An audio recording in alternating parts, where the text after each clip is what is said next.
Bismillah ar-Rahman ar-Rahim. Salat salam ala Rasulillah. Dear students, welcome. We are back to exercises. This is actually a summary on integer part of a real number. So,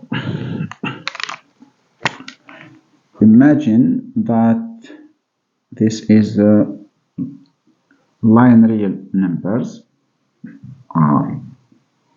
This is 0.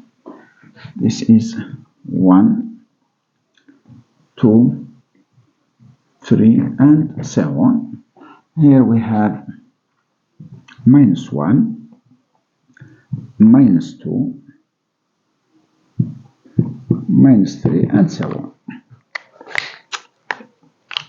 The integer part is defined as the closer less integer number.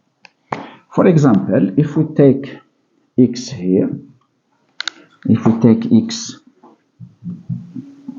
between 1 and greater than or equal to 0, the integer part of x is equal to 0. If we take x here, if we take x between minus 1 and greater than or equal to minus 2 for any given x, the integer part is equal to minus 2. The lower closed integer related to x, connected with x. If we take x equal to 3.14, the integer part of x is equal to 3. If we take, for example, the integer part of minus 5.1, the integer part is the lower closed integer part to this one, which means minus 6, and this is not minus 5 in this case, by this definition. So what we can retain? We can retain that the integer part of x that we can, for example, write n, is the unique, and this is due to the Archimedean property of R. This is the unique integer such that it verifies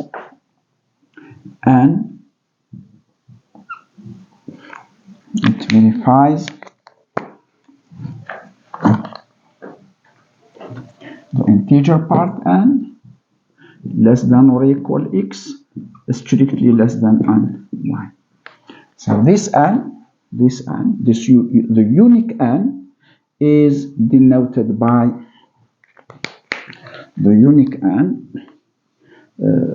integer which verifies this double inequalities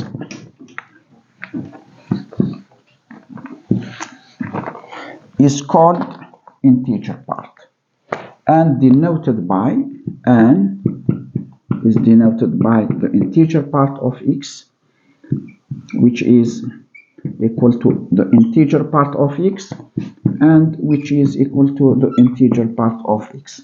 We have three different notation symbols of the integer part. So, what we are supposed to retain? We retain the following.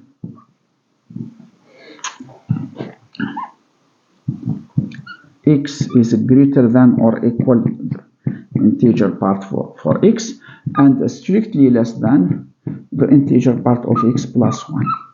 So for any natural integer number which verifies this equation, so this natural number is called integer part. We have this and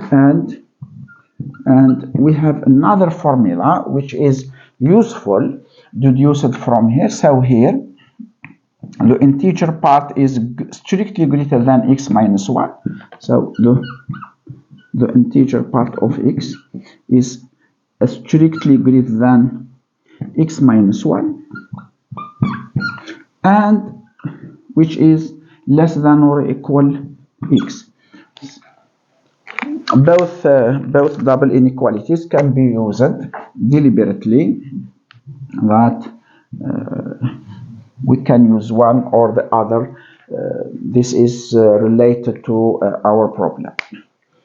Let us start solving these questions.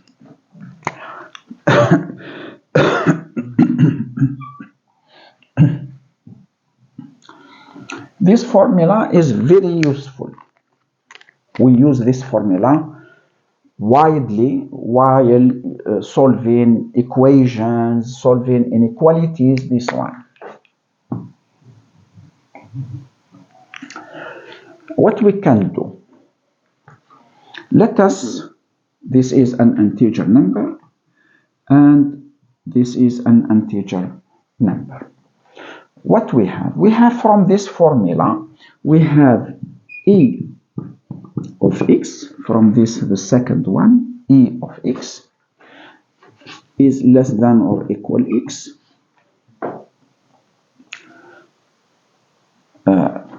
We use the first one.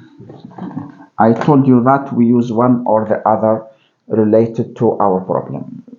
Even we use the second, we can get true inequalities, but these true inequalities will not solve our equation. So we use the first one. So for the first one, x is less than or equal to e of x plus 1, strictly less, and greater than or equal to e of x. This implies if we add to both double inequalities p, we get e of x plus p less than or equal x plus p, strictly that's e of x plus p plus 1.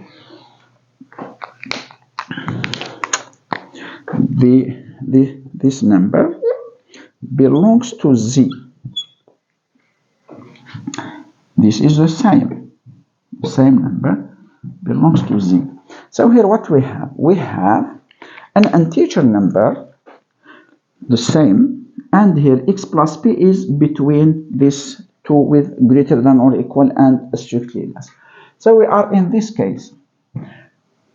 So what we can deduce from here?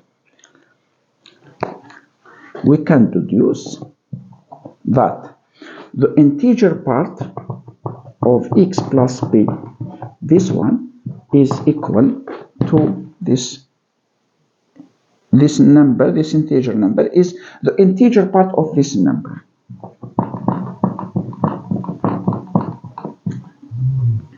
There is other methods that we can use them to prove this result, but this is a very easy one. We just use the definition of the integer part. Very important. Don't forget this formula. It is very useful. Let us move to the second. The second means that the integer part is a non-decreasing function. It is non-decreasing. In French, c'est une fonction croissante. بالعربية هي دالة متزايدة. بالإنجليزية non decreasing، غير متناقصة.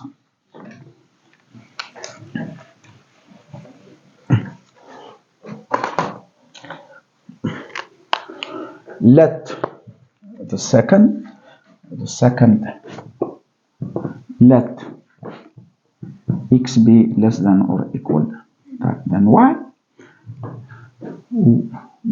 What we have, one has 1 has the integer part of x is less than or equal x, which is by hypothesis is less than or equal to y, but y is strictly less than the integer part of y plus 1. From what? If we related both numbers, integer numbers, we get the integer part of x is less than the integer part of y plus 1. This is an integer number and this is an integer number. So this implies that the integer number of x, since is strictly less than the integer part of y plus 1, so this is less than or equal to the integer part of y. And this means that our function is a non-decreasing one. The second question. For the third question,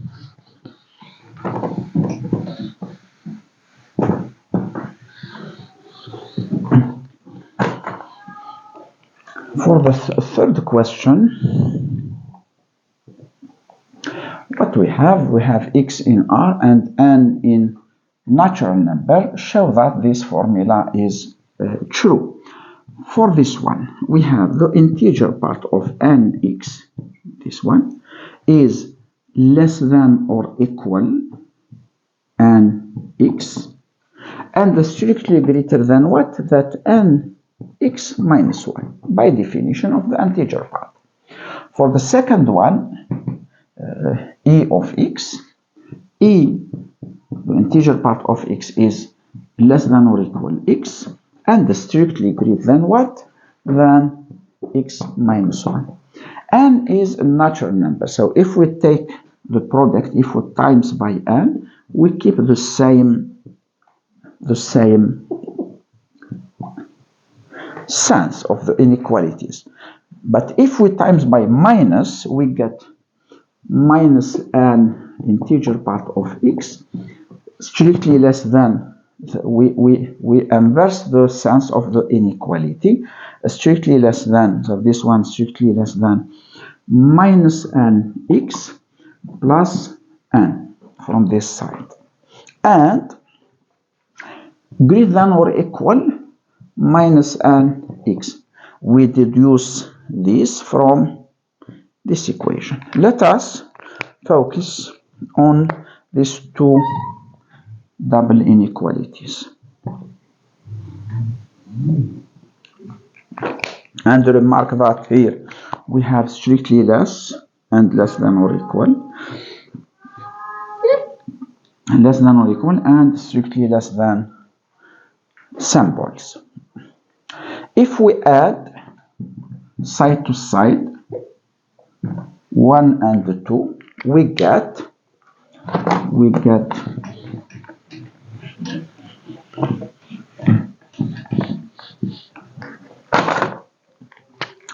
from this side e of nx minus an integer part of x less than, strictly less than what? Less than n, by summing side to side, and strictly greater than 1, we lose minus an x with an x, and we keep minus 1.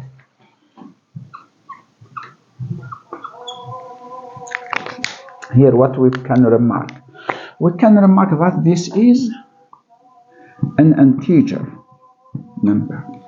An integer number which is strictly less than n. This implies what? This implies that this integer number is less than or equal n minus 1. And an integer number which is strictly greater than minus 1, this means that is greater than or equal to 0. This can be interpreted by the strictly greater than minus 1, we get 0, and we take greater than or equal. Why? Because this is an integer number, and same from the second side. For the last formula, for the last formula,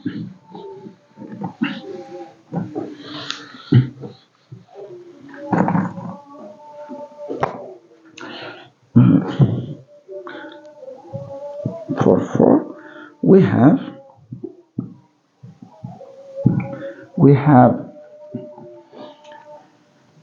the integer part of an x, the integer part is less than or equal an x.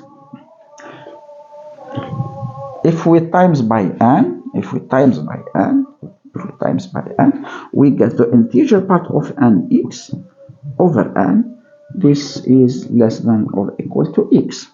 And since the integer part is a non-decreasing function, this implies that the integer part of an x over n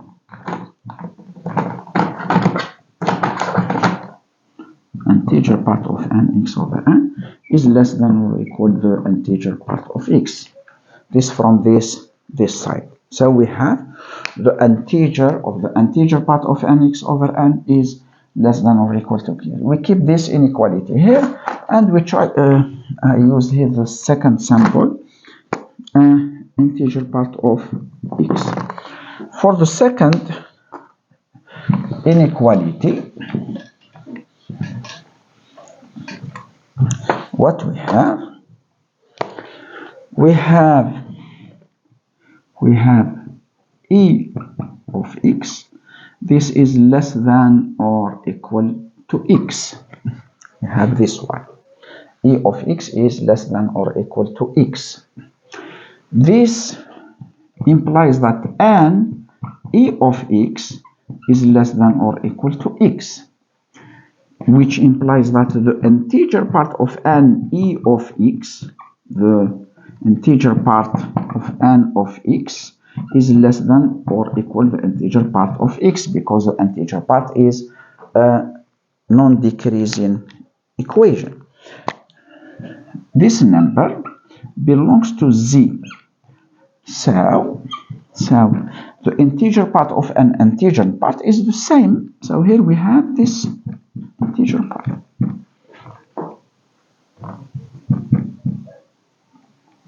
With times by n, sorry. Times by n, both inequalities, integer part of n x. So this one is integer part of n x. From what if we divide by n, we get integer part of x less than or equal e integer part of x over n. And once again, if we take the integer part of both inequalities, from this is an integer number, so the integer part of this integer part is the integer part e of x, which is less than or equal to the integer part of nx over n. This is the second equation. From what we have, the integer part of this is less than or equal to the integer part of x, and the integer part of x is less than or the integer part of this. If we combine both inequalities, we get equality. This ends this video. I hope that it can be useful for you. Thank you for watching. See you next time.